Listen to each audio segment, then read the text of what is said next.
বিশ্বকাপ জয়ের আনন্দে রোহিতদের ১২৫ কোটি রুপি পুরস্কার দেওয়ার ঘোষণা দিয়েছে ভারতীয় ক্রিকেট বোর্ড বিসিসিআই। বোর্ড সচিব জয় শাহ জানিয়েছেন, বিশ্বকাপ জয়ী দলের খেলোয়াড়, কোচ ও সাপোর্ট স্টাফদের মোট ১২৫ কোটি রুপি পুরস্কার দেওয়া হবে। বোর্ডের পক্ষ থেকে যে পরিমাণ অর্থ পাচ্ছেন রোহিত বিরাটরা তা আইসিসি থেকে দেওয়া অর্থের চেয়ে ৬ গুণের বেশি।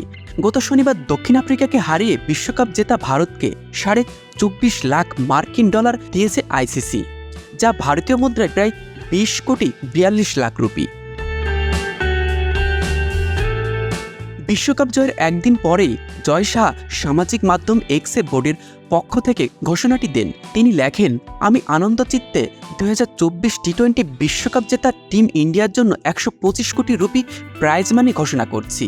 দলটি টুর্নামেন্ট জুড়ে অসাধারণ প্রতিভা দেখিয়েছে, প্রত্যয়ী খেলোয়াড় সুলভ মানসিকতা দেখিয়েছে। এই অনন্য সাধারণ অর্জনের জন্য সব খেলোয়াড়, কোচ ও সাপোর্ট স্টাফদের অভিনন্দন জানায়।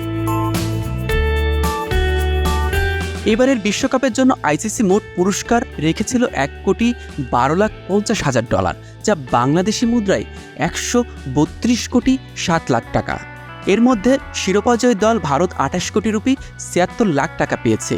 রানার্স আপ দক্ষিণ আফ্রিকা ১৫,২,০০,০০০ টাকা পেয়েছে। এদিকে সুপার ৮-এ উঠে এক ম্যাচ না জিতেও বাংলাদেশ ৪.৫ কোটি টাকা পেয়েছে। মিসবাহ মিলন, ডেইলি ক্রিকেট।